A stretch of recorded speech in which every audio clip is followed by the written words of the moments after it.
We as pediatricians come across patients with heart failure every day in our life. They come in different forms. It may be at different ages, different forms, with different chest x-rays, but they are all in heart failure.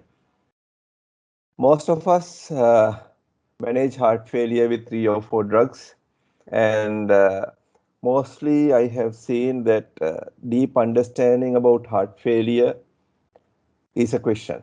So in this lecture, what I'm trying to do is to try and define what heart failure is, because definition is very important. Then reasons for heart failure, understand the basics in heart failure, and how to diagnose heart failure, and then the management of heart failure based on the above facts, a rational approach based on the underlying cause and the pathophysiology of each cause.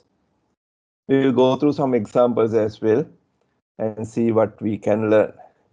So if you take the definition of heart failure, this is from an adult book. The definition, what I have seen is, the definition changes according to the common presentations. Now for adults, this definition can be applied very well because they mostly see heart failure due to myocardial failure. So according to this definition from Braun-Walls, their standard textbook of in adult cardiology, heart failure is a complex clinical syndrome resulting from structural and functional impairment of ventricular filling and ejection. See the two words. It's about ventricular filling and ejection of blood. So what is this ventricular filling and ejection? I will show you some echocardiogram loops just to make your understanding better. This is a cartoon of the left atrium, left ventricle, and the aorta. This is the actual echocardiographic image of the left atrium, left ventricle, and aorta. So when you see this, you will see that blood fills into the left ventricle and gets ejected into the aorta. So if there is any issue with this filling or ejection, adult cardiologists say it is heart failure. But what if there is a PDA? Filling is normal, ejection is normal, but PDA steals most of the blood from the systemic circulation, and patient can go into heart failure. Does this definition cover that? No. So as pediatric cardiologists, we have a different definition for heart failure. I think this is much better than the adult definition because this covers everything. The heart is unable to maintain an efficient circulation when called upon to meet the efforts necessary to the daily living of the individual. This definition was initially postulated by Sir James Mackenzie in 1913, physician in charge of cardiac department at the London Hospital. This is still the best definition I could find about heart failure, because this definition clearly says heart is taken as that it has failed when it is unable to maintain the efficient circulation, that is to meet the demand of the organs that it is supplying. So it is very much applicable in whatever setting, whether it is a PDA or myocardial failure or whatever, this definition can be applied. So what is heart? Heart is basically a pump. If you try to understand heart as a pump, it is very much easier for you to understand heart failure. So the heart has the myocardium. Then it has walls.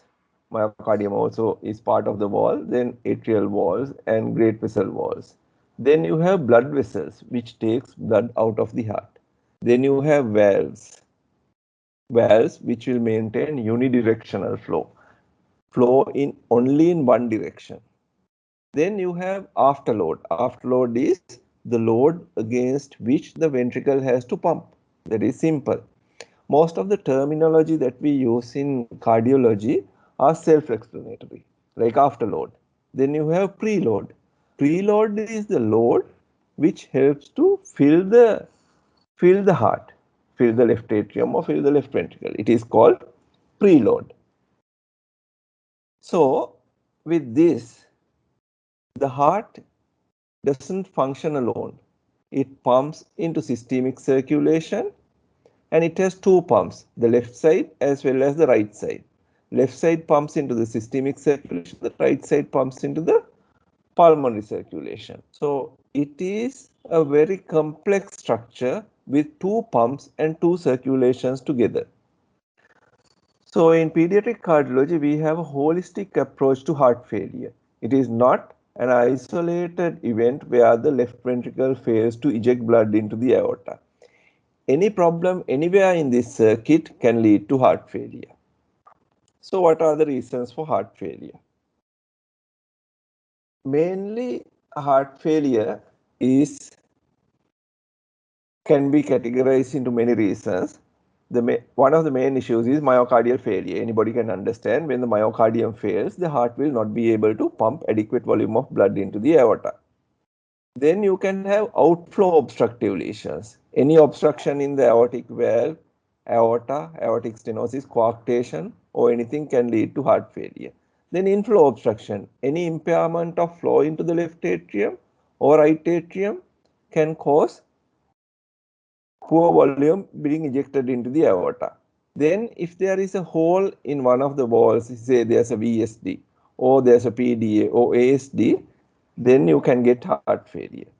Then if there is valve regurgitation, say if the mitral valve or the aortic valve regurgitates, they can go into heart failure. Then overall, if there is hypovolemia, if the volume is less in the circulation, again, you can get into heart failure and arrhythmias. It is very important to maintain a normal heart rate and normal rhythm for optimum performance of the heart. So if there is any arrhythmia, that again can cause heart failure. So what happens when the heart fails? What are the effects of heart failure? And why do we call it congestive heart failure? So the effects of heart failure can be divided into 3 main effects. First one is effects of low forward flow. Imagine that if this ventricle cannot pump adequate volume of blood into aorta, there will be effects of low forward flow. Then there will be effects of backward congestion. If the ventricle fails, there will be congestion in the atrium and the pulmonary circulation. If it is a left-sided failure, that is, those are effects of backward congestion. Then there will be effects of compensation. Body always tries to compensate whenever an organ fails. So when the heart fails, again body tries to compensate. So all these clinical features are features of heart failure, and broadly we can categorize into these 3 categories. So what are these effects of low forward flow? If this left ventricle cannot pump blood into aorta, what will happen? There will be low volume in the aorta, blood pressure will be low, and pulse, if you feel the pulse will be weak. So whenever a patient comes, if you feel low blood pressure and weak pulse, you have to suspect heart failure. Then this will lead to poor organ perfusion. Whenever there is poor organ perfusion, there will be poor exercise tolerance, person will feel fatigued, he will be lethargic, confused due to poor cerebral perfusion. If it further progresses, that will lead to loss of consciousness, low urine output, sometimes infarction of the brain, kidney, gut in the worst case scenario. Then when there is low amount of oxygen gets delivered into these organs, there will be change from aerobic metabolism to anaerobic metabolism leading to acidosis. And there will be more oxygen getting extracted from the arterial blood leading to low mixed venous oxygen saturation. One of the best indicators of heart failure is low mixed venous saturation. If you take simultaneous arterial and venous samples from a central line, arterial sample from an artery and a mixed venous sample from the SVC line, central line, if there is low CVP saturation, central venous saturation, say around 50, usually it is around 70, but if it has dropped to 50, that clearly indicates that there is poor organ perfusion with excessive extraction of oxygen. Those are the features of low forward flow. So what are the features of backward congestion? If the left heart fails, there will be congestion in pulmonary veins. There will be pulmonary edema. We will discuss pulmonary edema. There will be crepitations, shortness of breath and orthopnea. And if it is very severe, you will see pink froth. This edema will also lead to VQ mismatch and drop in saturation. What happens if there is right heart failure? If there is right heart failure, the backward congestion will be in the SVC and IVC. So there will be enlarged liver, ascites, edema, gut edema, nausea, vomiting, malabsorption, and elevated jugular venous pressure. So you can see, depending on which side is failing or has failed, you will see a different set of features. But remember, whenever there is left heart failure, ultimately it will lead to congestion on the right side and right heart will also fail. Then the body will try to compensate this heart failure. How does it compensate? To improve cardiac output, it will retain more fluid. It will increase the heart rate. By increasing the heart rate, you know, cardiac output equals stroke volume into heart rate. So whenever the stroke volume drops, heart will try to pump more or retain the same cardiac output by increasing the heart rate. So that is why you get tachycardia. Then there will be redistribution of blood to vital organs, like the perfusion in the skin and extremities will be cut off, so you will get cold extremities. To prevent pulmonary edema, there will be vasoconstriction. We will discuss this in detail, how this happens. So these are the effects of compensation. So now you have seen the definition of heart failure and what are the reasons for heart failure and what are the clinical signs and what is the basic reason for these clinical signs. So how do you diagnose heart failure in children? Remember, heart failure is a clinical diagnosis. Every day we get requests for echoes asking whether there is heart failure. You will, after this lecture, I don't think you will refer any patients to us to diagnose heart failure because you will know how to diagnose heart failure clinically. So if you are to diagnose heart failure clinically, you have to see whether you see these features: effects of low forward flow, effects of compensation, and effects of backward congestion. And if you carefully analyze all these clinical features, you will also get a clue to the lesion, where the lesion is, whether it is a shunt lesion, whether it is obstruction, whether it is regurgitation, whether it is myocardial failure. You will definitely get a clue. Then you will have an idea about the severity of the lesion as well, how severe it is. And also, if you have the above two, you know how to manage, what to do, and especially what not to do. We will discuss what not to do in detail, getting some examples. Most of us send patients to us to assess ejection fraction. Sometimes in patients with mitral regurgitation, VSDs, please assess ejection fraction to see whether there is heart failure. So is this ejection fraction a useful tool to decide whether the patient is in heart failure or not? No. It is basically, in pediatric practice, it is mostly useless. We will see why. Before seeing why is ejection fraction useless, we will see what is meant by ejection fraction and how do we assess ejection fraction in echocardiography. Now this is the left side of the heart.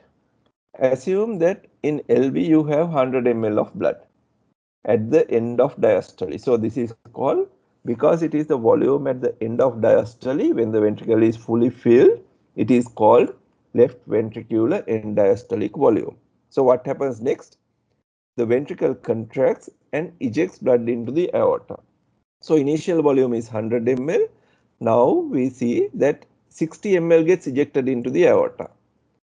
So don't expect the ventricle to eject 100%. No, it doesn't eject 100%. It ejects only about 60%. So out of 100, when 60 ml goes into aorta, you have 40 ml in the left ventricle. So how do we calculate ejection fraction? Ejection fraction is stroke volume. Stroke volume is what is ejected into the aorta divided by LV end diastolic volume. That is this volume, 100 ml.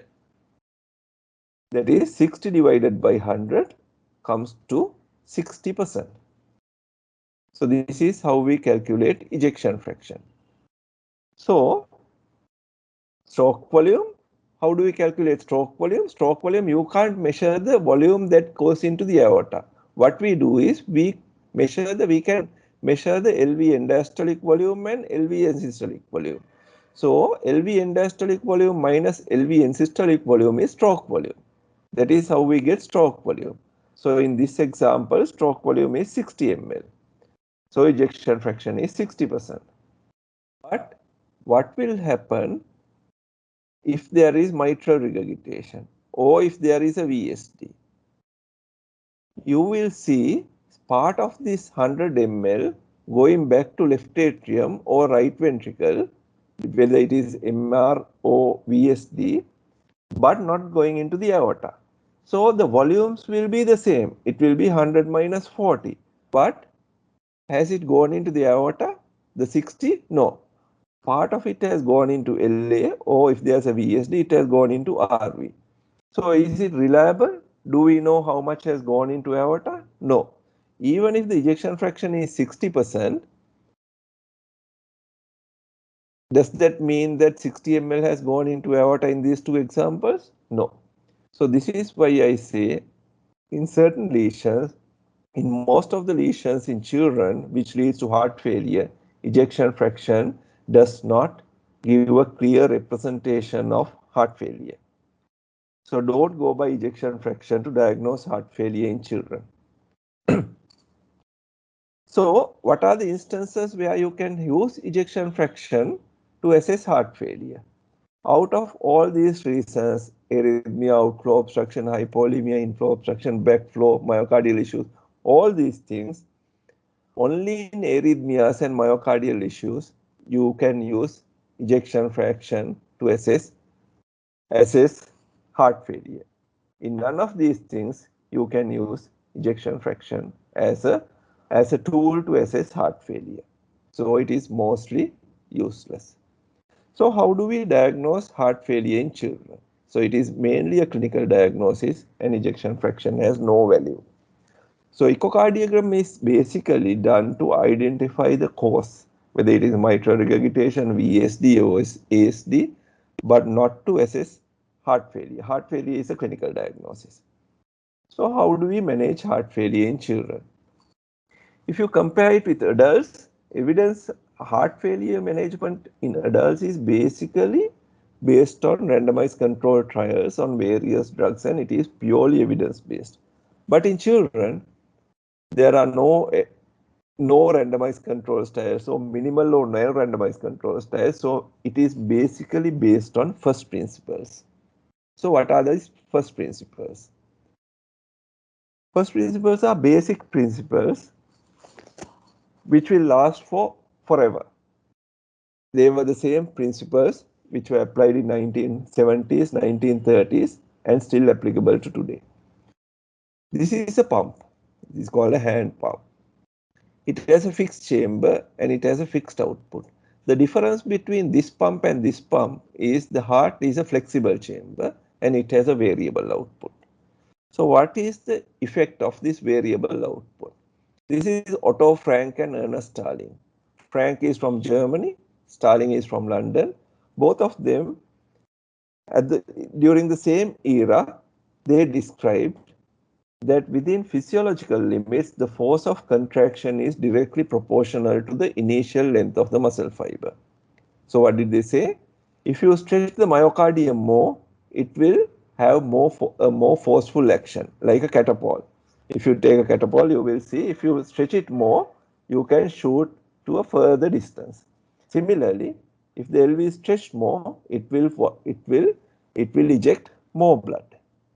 So that is Frank-Starling curve. So if you put it in a graph, stroke volume on one side and preload or left ventricular end diastolic volume, the volume at the end of diastole on the other axis, you will see it has a linear relationship up to this point, then it goes down. So we will see what happens. This is the baseline curve. Why does it happen this way? Because these are actin and myosin filaments. These are CE discs. So if you have a very low volume in the heart, the actin and myosin are too crowded. They don't have enough space to interact and contract. So it will appear like this, very minimal contraction. Very minimal contraction.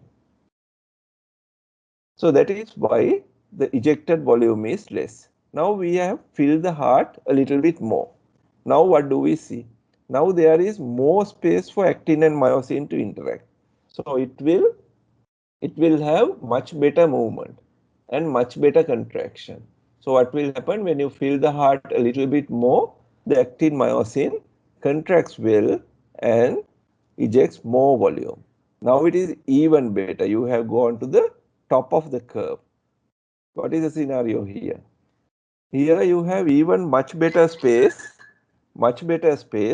to act. So actin and myosin can contract very well, and so you will have a much better contraction of the left ventricle, ejecting more volume of blood into the heart, into the aorta. So what will happen after the peak? After the peak, if you fill the heart even more, what will happen is that it will be too stretched to contract. It is something like this. They are too further apart, so it will be minimal contraction again. So there will be a drop in stroke volume after the peak if you fill the heart even more. So that is the effect. So up to the peak it is physiological, and after that it is pathological. You have to understand this Frank-Starling curve very well, and if you understand it very well you can apply it in your day-to-day practice, and we will see how to apply it in your day-to-day practice. So how does the body manipulate the heart? Frank-Starling curve. Whenever there is low stroke volume, there is activation of sympathetic nervous system with tachycardia and increased contractility. And it also leads to activation of renin-angiotensin-aldosterone mechanism with fluid retention. So what happens? Whenever there is activation of renin-angiotensin mechanism, it will lead to fluid retention that will increase the preload of the left ventricle. So whenever there is a VSD or mitral regurgitation or whatever, the ventricle will progressively dilate due to this fluid retention. And body doesn't know when to stop. It will continue to activate this renin-angiotensin-aldosterone mechanism as long as it cannot pump adequate volume of blood into the organs. So after this point, you will see deterioration in stroke volume. So these are the effects of compensatory mechanisms. So if you use diuretics, you can bring this heart back towards the physiological side of the curve. So this is why we should be using diuretics if they are symptomatic. Up to this point, they will not be that symptomatic, but when this curve goes down and there's drop in stroke volume, then they will become symptomatic and you should be starting diuretics on them. So this is the baseline curve. In addition to baseline curve, you have three other curves. You can stimulate the heart with exercise, inotropes or afterload reduction. If you stimulate the heart, you will get a better contracting myocardium. So what will happen is the heart will contract better and will eject more stroke volume for the same end diastolic volume.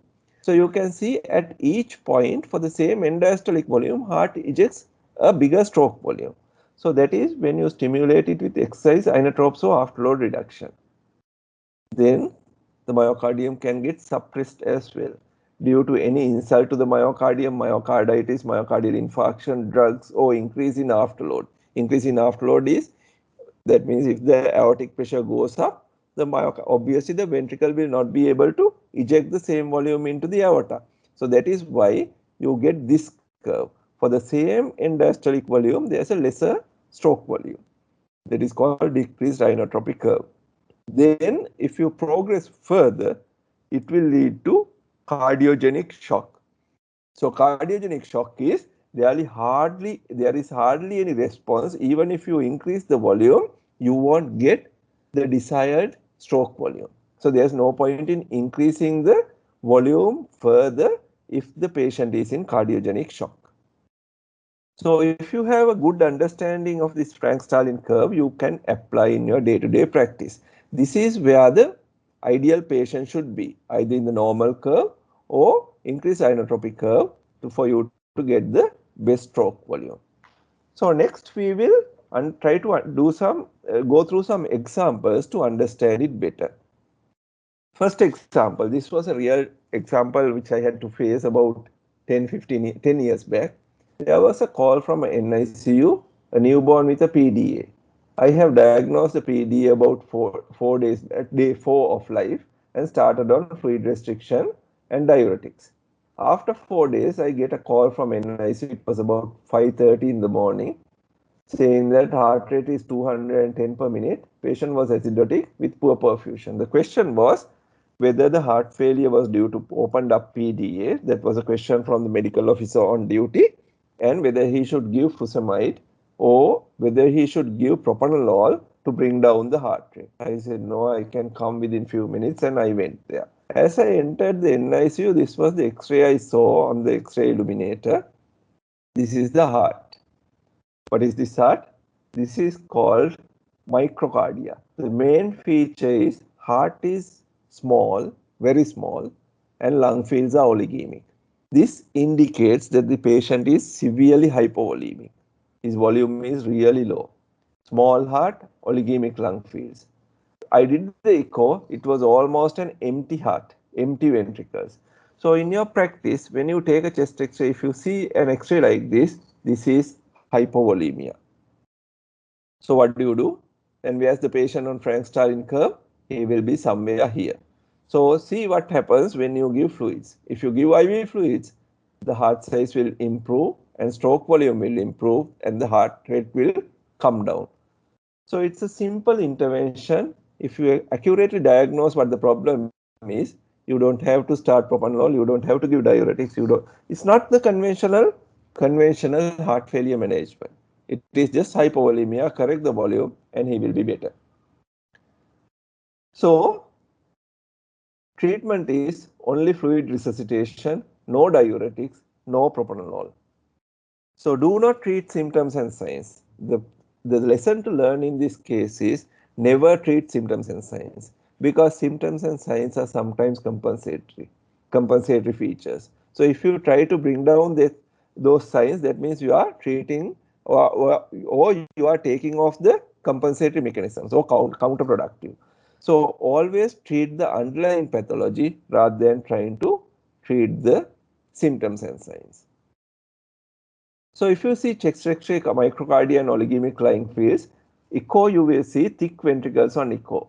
Ventricles are almost collapsed due to low volume. This is called kissing ventricles because the walls will touch each other. Then what will happen? So in heart failure, hypovolemia, the heart failure due to hypovolemia, there's one major difference from most of the other heart failures. There will not be any features of backward congestion. You will not see backward congestion because the volume is less. The heart is not maintaining adequate cardiac output. You will see features of low cardiac output. You will see compensatory mechanisms, but you will not see features of backward congestion. There won't be enlarged liver, there won't be pulmonary edema. So that is how you can clinically diagnose hypovolemia leading to heart failure. The second example. Again, a newborn, respiratory rate was 90, heart rate is 180, poor perfusion. Chest X-ray showed dilated heart, echo showed dilated left ventricle with poor contraction, and when we looked at the aorta, there was critical aortic stenosis. So what should we do at the initial resuscitation? Most of the time we think that we should give a fluid bolus. So it is an outflow obstructive lesion. Obstruction is here, just at the aortic valve. So it's a mechanical issue. Basically, in pediatric practice, mechanical issues leading to heart failure needs to be fixed mechanically. Until we fix them mechanically, you can manage heart failure, but it is called bridging therapy. Never ever try to manage heart failure except in myocardial failure or tachycardia or something like that. Never manage VSDs or PDAs. If the patient is in heart failure, you have to close that hole. You can't manage them medically. If there is LV dysfunction, you have to think that there will be poor perfusion. So whether to give a fluid bolus. So usually if there is poor perfusion, for whatever reason, people give fluid boluses. If there is tachypnea due to heart failure, should we give diuretics? These are the questions that will go through your mind if you see this patient in real life. You have a patient with dilated heart on chest X-ray, poor perfusion, and there's a murmur. So should you give a fluid bolus? Should you give diuretics? As there is dilated LV with poor contraction, should we start afterload reduction, ACE inhibitors, captopril, or should we start inotropes? As the patient has tachycardia, should we start beta blockers?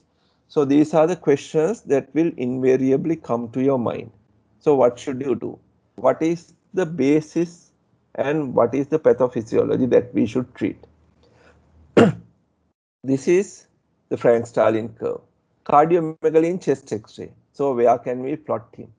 We should plot him somewhere here because there is cardiomegaly in chest X-ray.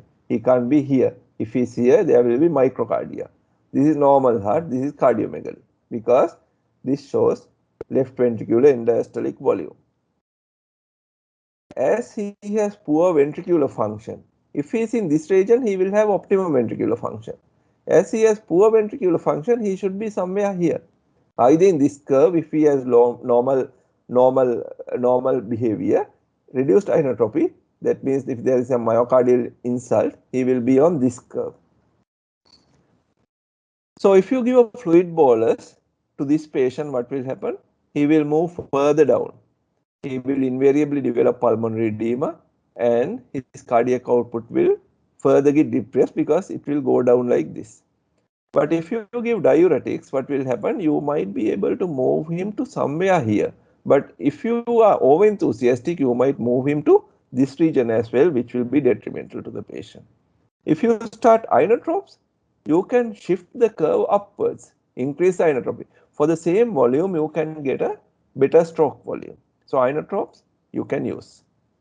What about beta blockers? If you try to treat tachycardia, what will happen? The myocardium will get further depressed. So beta blockers is not an option. Just never treat tachycardia unless you have a clear diagnosis. If you start beta blockers for a compensatory tachycardia, the patient will die. What about afterload reducing agents? Can you use afterload reducing agents? Because in a normal curve, afterload reduction will help to move the curve towards the optimum region. But in this patient, the obstruction is here. If you reduce the afterload, you reduce the pressure in this circuit, systemic circulation. So when the obstruction is here, if you reduce the systemic vascular resistance, what will happen? The pressure will drop drastically and it will affect coronary as well as other organ perfusion. So afterload reduction is not an option if there is fixed obstruction in the left ventricular outflow tract.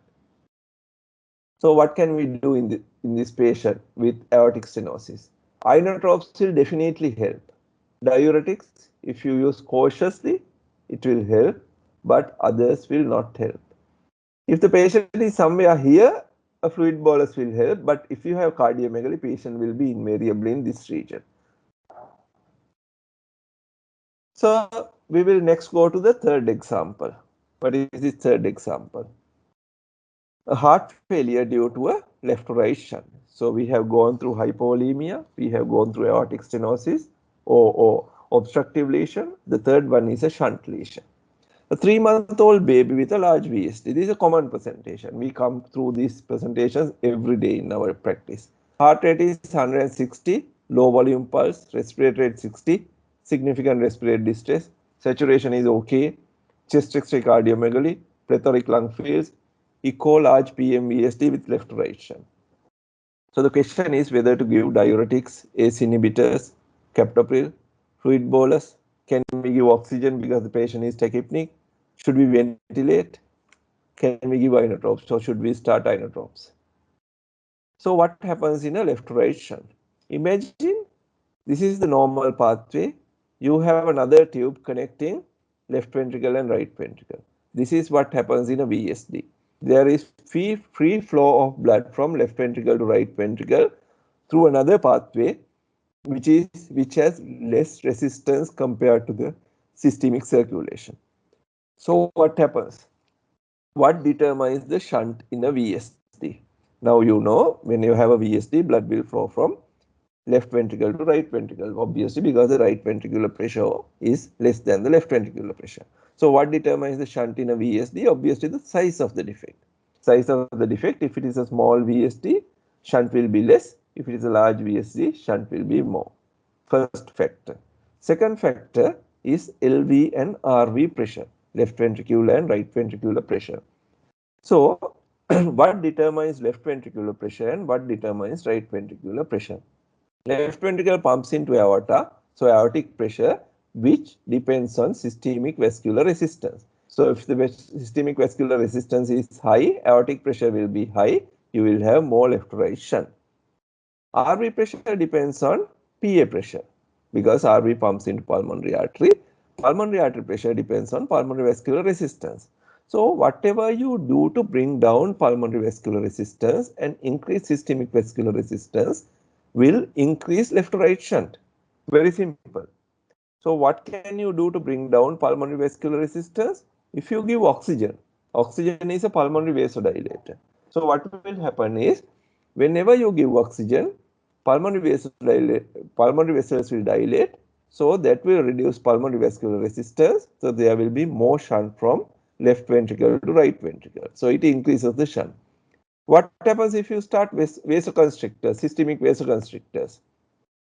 Noradrenaline, vasopressin, what will happen? It will increase the systemic vascular resistance and it will increase LV pressure and will shunt more blood.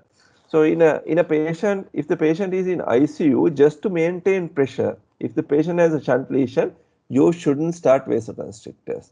You should accept acceptable minimal pressures where you can achieve some organ perfusion. But if you try to achieve normal pressure by starting vasoconstrictors, you are doing more harm than good. So what can you do to work it the other way around or decrease the left right shunt? If you can increase pulmonary vascular resistance, if you can ventilate, when you ventilate with high pressures, it increases the pulmonary vascular resistance. With low FiO2, never use high FiO2.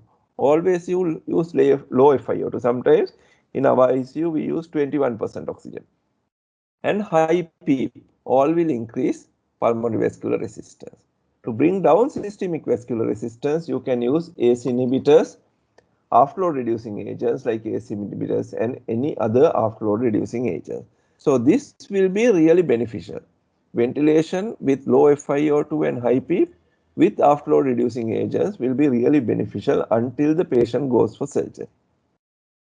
What about inotropes? Will inotropes be beneficial? Inotropes will increase LV contractility, increase stroke volume, increase left to right shunt. So inotropes will increase both the the aortic stroke volume as well as left to right shunt. So it is of doubtful value, but if the patient is critically ill, you can try it. So ACE inhibitors will definitely help. What about diuretics in a VSD? Why do we use diuretics in a VSD? When you have a left to right shunt, you know there is high pulmonary blood flow. More blood goes into the pulmonary circulation and to the pulmonary capillary bed. And at the same time, low stroke volume in the aorta will activate renin-angiotensin aldosterone mechanism. There will be fluid retention, and with this high flow into the left atrium, there will be high pulmonary capillary wedge pressure. So with high pulmonary capillary wedge pressure and more blood in the arterial side, what will happen? This is actually alveolar capillary membrane. This is an alveolus. This is the capillary bed. If you can remember your medical student days, what you have learned, the Starling forces.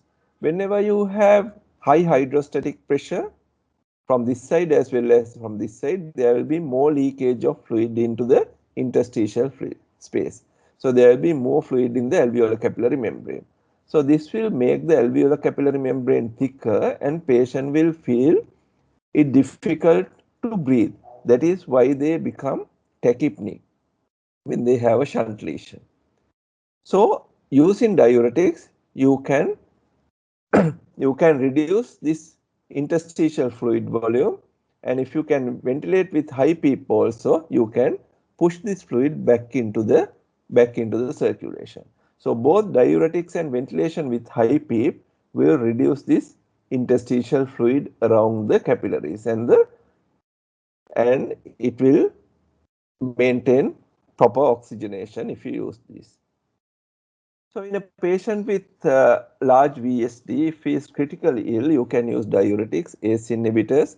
Fluid bolus is questionable again because they already have fluid retention. If the patient is hypolimic, you can use oxygen. Be very careful. Almost always I will not use oxygen as much as possible unless the patient really needs oxygen, because oxygen will bring down pulmonary vascular resistance and increase the shunt. The last example, a 12-year-old girl with tight mitral stenosis, shortness of breath on exertion, thready pulse, liver 7 centimeters, districtually dilated heart, LA dilated, echo dilated LA, tight MS, ejection fraction is 60%, moderate to severe pulmonary hypertension on echo. So, tight mitral stenosis, questions. Low cardiac output, I have given all the features of low cardiac output, but I have said ejection fraction is normal. So if there is low cardiac output, can we start afterload reduction, ACE inhibitors? If there is severe pulmonary hypertension, should we start sildenafil? If there are features of systemic venous congestion, liver was enlarged, should we start diuretics? What will happen if we do that? These are two echocardiographic images. This is mitral stenosis. You can see dilated LA, doming mitral valve. You can see the doming mitral valve. Smallish LV because less blood comes into left ventricle, but normal contraction, no, even it is hypercontractile. This is a normal person. Normal size LA, good, well opening, very well opening mitral valve, normal size LV, good ejection into the aorta. So you know what happens in mitral stenosis now. So low stroke volume with normal ejection fraction, how does it happen? Now we will do some mathematics again. Mitral stenosis, normal heart. Mitral stenosis, LA is dilated, so we will assume that he has 100 ml in left atrium. Then in normal heart it is 80 ml. LV here has 20 ml because it is a small LV, less blood comes here. So at the end of diastole it has 20, end of systole it has 20 ml. Here it is 40 ml. So then it goes into diastole. So because of MS, only 30 ml will come into the left ventricle. Here you will have 60 ml coming into the left ventricle. So at the end of diastole, you have 50 ml in this mitral stenosis patient. Here you have 100 ml. When the ventricle ejects in systole, the 30 ml goes into the aorta. Here 60 ml goes into the aorta. So LV end diastolic volume is 100, stroke volume is 60 in the normal patient. In this patient, LV end diastolic volume is 50, stroke volume is 30. So if you calculate ejection fraction, you will see 30 divided by 50 into 100 is 60%. 60 divided by 100 into 100 is 60%. So ejection fraction is the same. So can this clearly shows why ejection fraction is not reliable at all in certain lesions which leads to heart failure. In tight mitral stenosis, low LV end diastolic volume, low stroke volume, but ejection fraction will be normal. So how do we increase his end diastolic volume? What can we do? Because if we increase this end diastolic volume, you can have better ejection into the aorta. So how do we increase this end diastolic volume? How do we increase the stroke volume? Should we start sildenafil for pulmonary hypertension? Should we give diuretics for liver enlargement? So in tight MS, you can see my LV will be somewhere here because it is underfilled. So left ventricle will be here. What can we do to increase this left ventricular volume? LV function will be normal. If you give IV fluids, will it help? Obstruction is here. To prevent, so there is already pulmonary venous congestion. So there is congestion throughout this. So if you give IV fluids to this point, will it increase the flow through this mitral valve? It will not, because it's a fixed obstruction. It can flow a certain amount of blood during the limited period of time. So what can we do? If we bring down the heart rate, what will happen? So if you bring down the heart rate, there will be more time for the fixed volume to fill the left ventricle. So left ventricle have a better volume. It will eject a larger volume into the aorta. So aortic pressure will be higher than a normal person. At least aortic systolic pressure will be higher. If you do afterload reduction or if you give IV fluids or sildenafil, what will happen? Afterload reduction is again not helpful because there's a fixed obstruction on the left side, like in aortic stenosis. If you reduce afterload, it will drop the blood pressure. IV fluids, you know. What about sildenafil? This is mitral stenosis and normal heart. We know now how to increase the stroke volume. About sildenafil. So why do patients with tight mitral stenosis get pulmonary hypertension? The tight mitral stenosis is here. Pulmonary hypertension is on the pulmonary circulation. So when you have tight mitral stenosis, it increases the left atrial pressure because the mitral valve does not open properly. High left atrial pressure gets transmitted to the pulmonary veins. It gets transmitted to the lungs. So what happens? If we replace this lung with the alveolar capillary membrane, it increases the hydrostatic pressure in the venous side of the capillary. So what happens when you increase the venous side hydrostatic pressure? It will lead to more leakage into the capillary bed. So to prevent, body tries to cut down the flow into the alveolar capillary uh, arterial side of the capillary by constricting the arteriole. Whenever there is congestion on this side because of mitral stenosis, the controlling mechanism is at this point. So by vasoconstriction in the pulmonary circulation, body tries to cut down the volume that goes into the left atrium.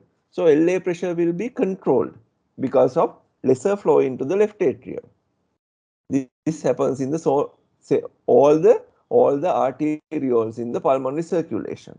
So in tight MS is a reactive pulmonary vasoconstriction. This is basically to prevent the patient going into pulmonary edema. So if you start sildenafil, what will happen? If you start sildenafil, you take off this compensatory mechanism at the arterial level and you allow patient to develop pulmonary edema. That is why in tight mitral stenosis, the pulmonary hypertension is a protective mechanism and you should never treat that with sildenafil. What about diuretics? Should we give diuretics because there is liver enlargement? Again, the patient will adjust his hemodynamics to match the cardiac output and will be in the optimum hemodynamics when they present. So if you destabilize them by giving diuretics or giving fluid boluses, they will deteriorate very fast. So whenever you use diuretics or whatever, be very careful when you use diuretics in this situation because you need some sort of congestion to maintain this pulmonary circulation in the presence of high left atrial pressure. If you reduce the volume, what will happen? The flow through from the LA to LV will become less because you need some high pressure in the left atrium. So body will control it based on the left atrial pressure by pulmonary vasoconstriction.